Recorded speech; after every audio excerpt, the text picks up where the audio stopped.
출애굽기 24장에 기록된 이 말씀을 통해서 하나님께서 주시는 은혜를 우리가 함께 나누기를 원합니다. 이 출애굽기 24장에는 하나님과 이스라엘 백성들과의 언약식이 기록이 되어 있습니다. 이 언약식은 역사적으로 굉장히 중요한 사건입니다. 세상 사람들의 시각으로 볼 때 신이 사람과 살리는 계약을 했다는 것입니다. 이 창조주 하나님께서 죄인들을 살리기 위해 이 계약을 한 것입니다. 이 세상의 많은 민족들 중에서 이스라엘이라는 나라를 통해서 하나님의 구원 계획을 보여주시기 위해 역사 속에서 언약하시는 장면을 직접 보여주신 것입니다.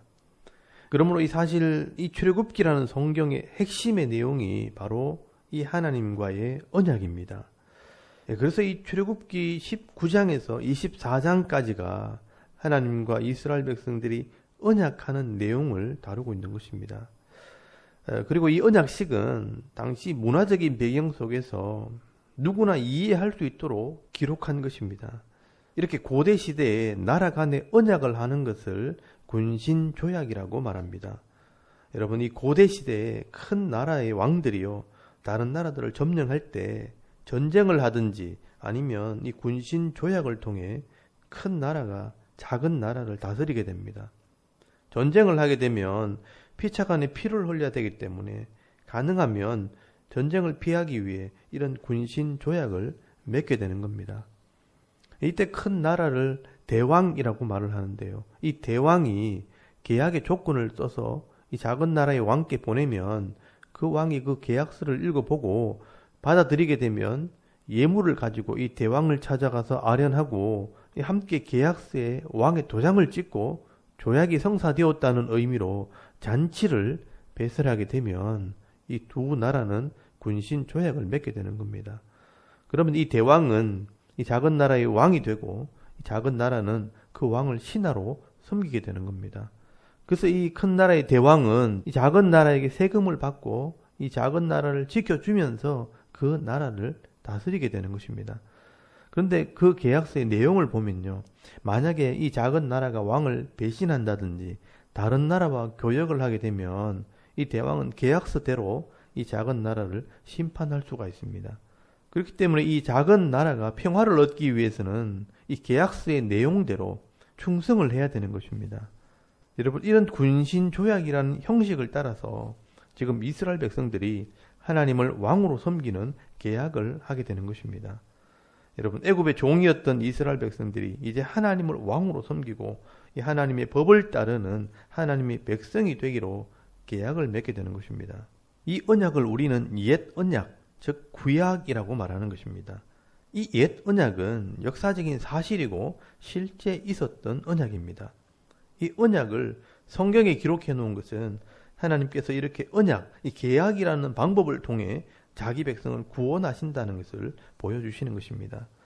그러므로 우리가 이 옛 언약을 잘 이해해야 신약시대 새 언약도 이해를 하게 되고요. 또 이 언약의 내용이 역사 속에서 어떻게 실행되고 이루어졌는지를 알아야 신약시대에 이 하나님께서 자기 백성들을 약속대로 구원해내신다는 것도 알게 되어지는 것입니다. 여러분, 오늘도 이 언약식의 내용을 잘 살펴보시고 우리가 언약하시는 이 하나님의 마음을 이해하는 은혜가 있기를 바랍니다. 오늘 본문에 보시면 먼저 하나님께서 이스라엘 백성들의 대표자들에게 언약의 내용을 전달하게 됩니다.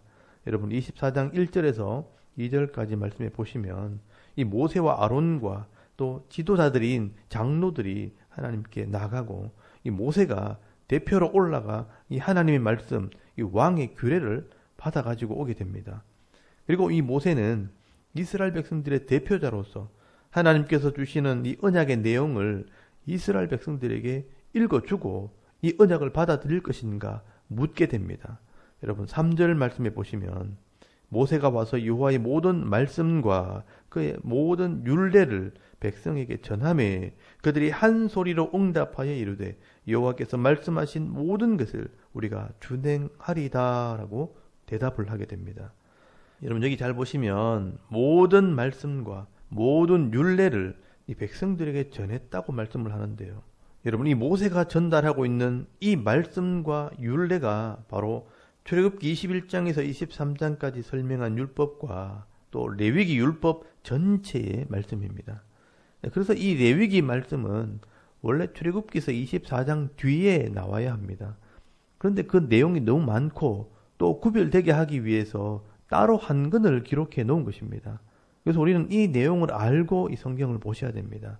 그리고 7절 말씀에 이 모세는 정식으로 언약서를 읽어줍니다. 이게 바로 계약서입니다. 그러므로 이 언약서는 이 십계명에 기록한 내용이라고 할 수 있습니다. 여러분, 이스라엘 백성들이 율법의 말씀으로 언약을 했다는 증거로 써주신 말씀이기 때문에 변하지 않는 돌판에다 기록을 해서 남겨놓게 되는 겁니다. 그래서 여러분, 이 구약 성경에는 이 십계명을 이야기할 때마다 십계명이라고 말하지 않고 증거판이라는 말을 하게 됩니다. 그리고 이 이스라엘 백성들은 모세가 읽어준 모든 말씀을 다 듣고 난 뒤에 우리가 이 약속의 말씀을 다 지키겠다고 대답을 합니다. 여러분, 7절 말씀에 보시면 언약서를 가져다가 백성에게 낭독하여 듣게 하니 그들이 이르되 여호와의 모든 말씀을 우리가 준행하리다라고 대답을 하게 됩니다.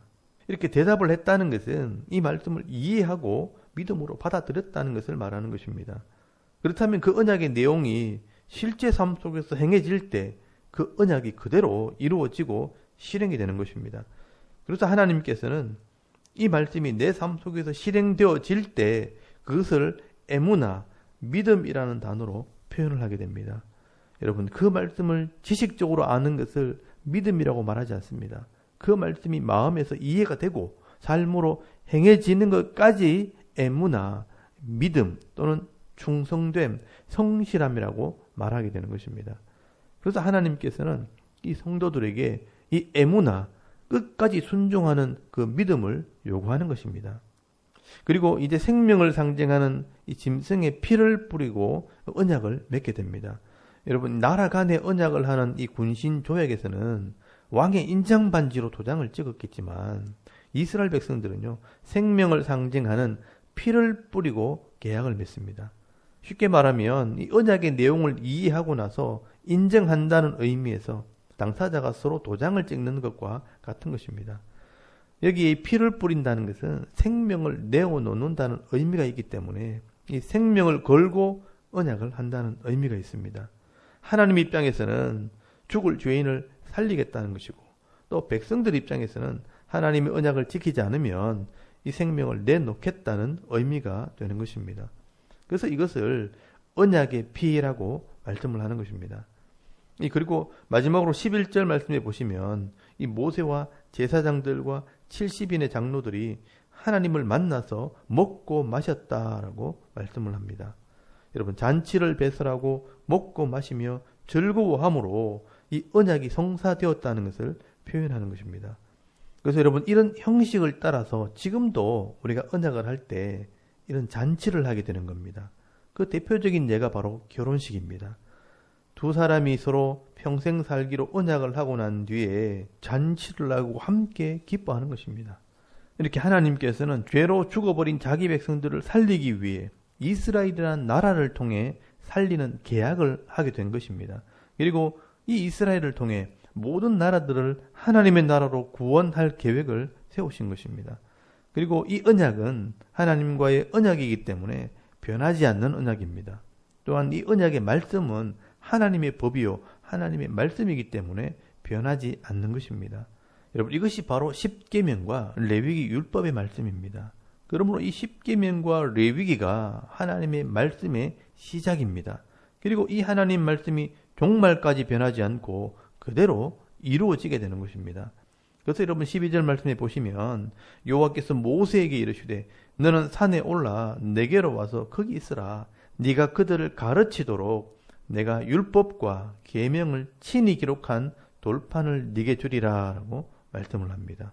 여러분, 하나님과 언약한 백성들에게 가르치도록 율법과 계명, 즉 레위기와 친히 계명을 기록한 돌판, 즉 십계명을 이스라엘 백성들에게 주시는 것입니다. 여러분, 여기 돌판에 쓴다는 것은 변하지 않는 법이라는 의미가 있는 것입니다. 그러므로 이 이스라엘 백성들은 이 말씀들을 기억해야 되기 때문에 반드시 배울 의무가 있고 또 그 말씀대로 살아야 될 의무가 있게 된 것입니다. 여러분, 이것이 지켜질 때 이스라엘 백성들은 하나님의 약속의 땅, 이 가나안 땅을 기업으로 얻게 되고요. 또 그 땅에서 하나님 백성으로 복을 받게 되어지는 것입니다. 여러분, 이것이 바로 약속을 통해 자기 백성을 구원하시는 하나님의 방법입니다. 그러므로 하나님과 언약한 백성이 되려면 이 반드시 하나님의 법, 이 십계명과 레위기 율법의 말씀이 무슨 의미인지를 배워야 되는 것입니다.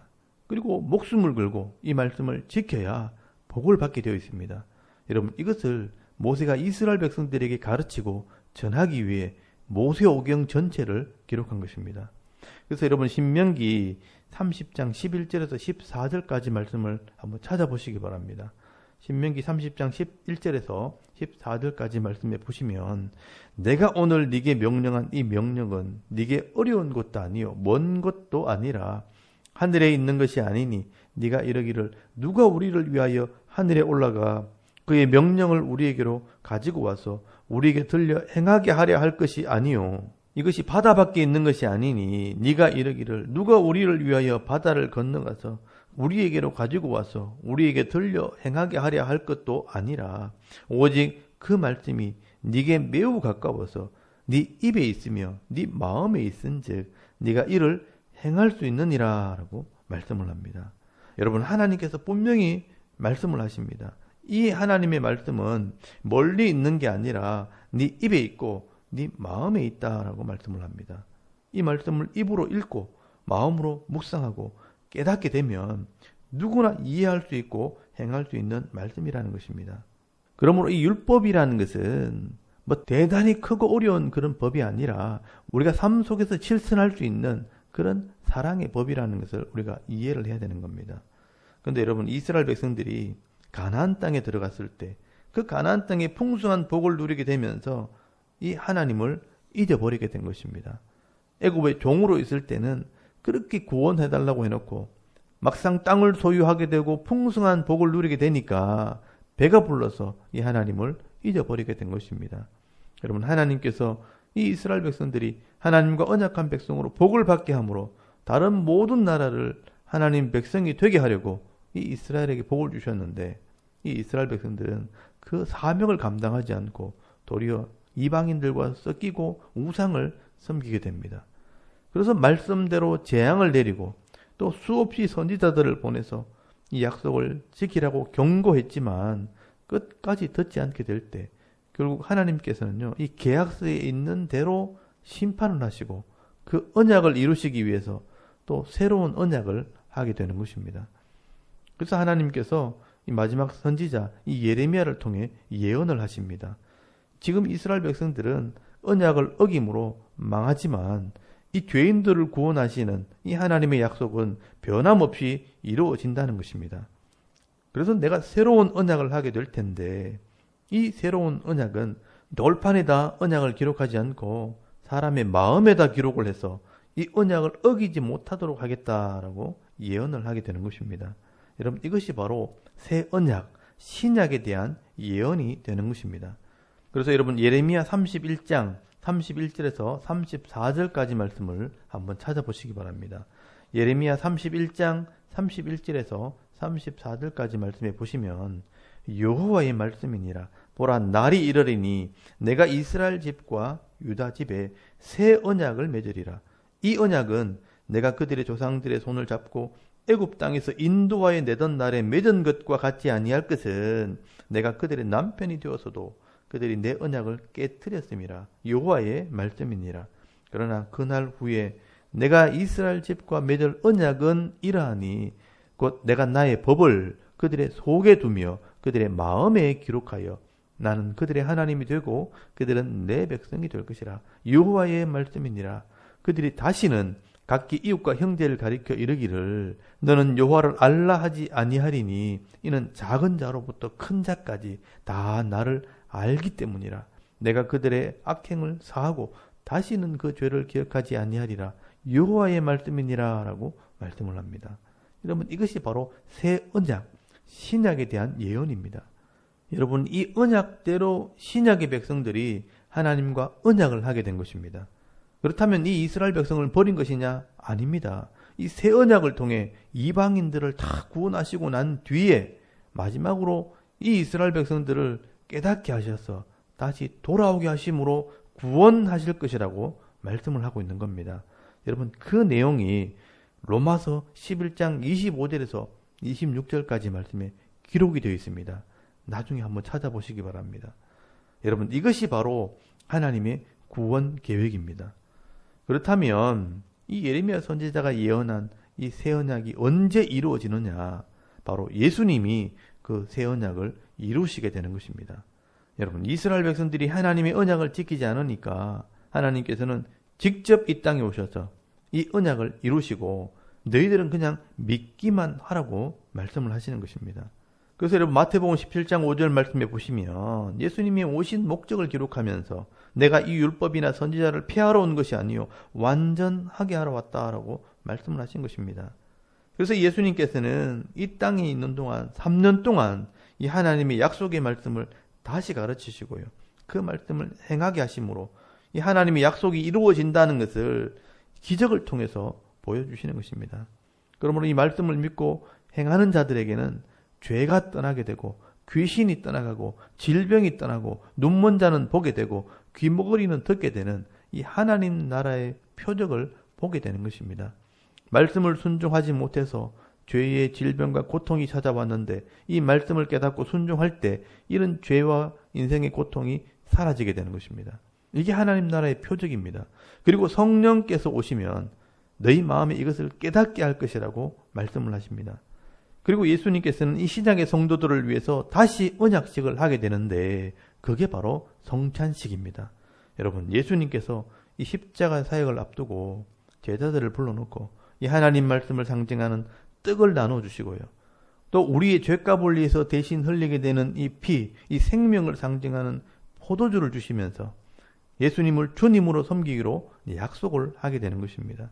그래서 여러분, 마태복음 26장 26절 말씀에 보시면 그들이 먹을 때 예수께서 떡을 가지사 축복하시고 떼어 제자들에게 주시며 이르시되 받아서 먹으라. 이것은 내 몸이라 하시고 또 잔을 가지사 감사기도 하시고 그들에게 주시며 이르시되 너희가 다 이것을 마시라. 이것은 죄사함을 얻게 하려고 많은 사람을 위하여 흘리는 바 나의 피 곧 언약의 피니라 라고 말씀을 하십니다. 그러면 이 떡을 주시면서 내 몸이라고 말씀하신 것은 말씀을 네 속에 두겠다는 의미입니다. 또 잔을 주시면서 마시라고 하는 것은 네 죄값을 지불하는 이 생명의 피가 네 속에 있다는 것을 증거하는 것입니다. 그래서 예수님께서 이 피를 언약의 피라고 말씀하시는 것입니다. 여러분, 이 언약의 피라는 단어가 바로 출애굽기서 24장 8절에 나오는 이 언약의 피라는 단어와 같은 것입니다. 그러므로 이 성찬식은 언약식이 되는 것입니다. 여러분, 하나님 말씀이 내 속에 있고 내 죄값을 지불함으로 새로운 생명을 얻었다는 것을 증거하는 이 예수의 피가 내 속에 있다는 것입니다. 그래서 성령께서 내 속에 오셔서 그것을 깨닫게 할 때 우리는 절대로 내가 하나님과 언약한 백성이라는 것을 잊어버리지 않게 하겠다는 것입니다. 그래서 예수님께서 내가 하늘로 올라가면 성령 하나님이 내 속에 오셔서 너희를 깨닫게 할 것이라고 말씀을 하신 것입니다. 여러분, 요한복음 14장 26절에서 27절까지 말씀해 보시면요. 보혜사 곧 아버지께서 내 이름으로 보내실 성령 그가 너희에게 모든 것을 가르치고 내가 너희에게 말한 모든 것을 생각나게 하리라. 평안을 너희에게 끼쳐노니 곧 나의 평안을 너희에게 주노라. 내가 너희에게 주는 것은 세상이 주는 것과 같지 아니하니라. 너희는 마음에 근심하지도 말고 두려워하지도 말라라고 말씀을 하는 겁니다. 그래서 여러분, 오늘도 이 성령 하나님께서 내 마음에 오셔서 이 하나님 말씀을 깨닫게 할 때 우리는 세상 속에서 하나님의 백성으로 살게 되는 것입니다. 여러분, 성령께서 내 속에 오셔서 이 하나님 말씀을 밝히 알게 하실 때 우리는 성령이 충만하게 되었다라고 표현하게 되는 것입니다. 그래서 여러분, 성령 충만한 사람은 하나님의 말씀을 깨달은 사람이기 때문에 내 마음에 있는 말씀이 나를 지배하게 되면 절대로 함부로 말하거나 함부로 행동하지 않습니다. 그래서 요한이 뭐라고 말하느냐면 이 하나님은 사랑이신데 그 사랑이 내 속에 들어오면 내가 사랑하게 된다라고 말씀을 하고 있는 것입니다. 여러분, 이 사랑이 내 속에 들어오면 내가 오래 참고 온유하게 되고 성내지 않고 교만하지 않고 자기 유익을 구하지 않고 인내하고 섬기게 되어지는 것입니다. 여러분, 이게 바로 성령 충만한 사람, 하나님의 사랑을 행하는 사람이 되는 것입니다. 그래서 여러분, 요한복음 15장 10절 말씀해 보시면 내가 아버지의 계명을 지켜 그의 사랑 안에 거하는 것 같이 너희도 내 계명을 지키면 내 사랑 안에 거하리라. 내가 이것을 너희에게 이름은 내 기쁨이 너희 안에 있어 너희 기쁨이 충만하게 하려 함이라 라고 말씀을 합니다. 그리고 요한복음 13장 34절 말씀에 보시면요, 새 계명을 너희에게 주노니 서로 사랑하라. 내가 너희를 사랑한 것 같이 너희도 서로 사랑하라. 내가 서로 사랑하면 이로써 모든 사람이 너희가 내 제자인 줄을 알리라 라고 말씀을 합니다.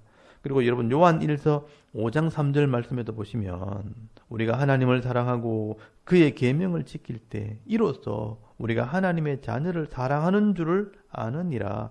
하나님을 사랑하는 것은 이것이니 우리가 그의 계명을 지키는 것이라. 그의 계명은 무거운 것이 아니로다 라고 말씀을 합니다. 여러분, 우리는 죄의 종이 되어 세상에서 욕심대로 살다가 하나님과 언약함으로 하나님의 자녀가 된 것입니다. 그래서 그 하나님의 약속의 말씀, 이 계명을 순종할 때 하나님의 자녀의 복을 받게 되어지는 것입니다. 여러분, 요한은 그 계명은 무거운 것이 아니라고 말씀을 합니다. 하나님을 사랑하면 그의 계명을 지킬 수 있다고 말씀을 합니다. 왜냐하면 성령께서 우리 속에 오셔서 깨닫게 하시고 행할 수 있는 마음을 주시기 때문입니다. 여러분, 이 예수를 믿는 것은 결국 하나님과 언약한 사실을 믿는 것이고 또 하나님과 언약한 이 약속의 말씀을 믿는 것입니다.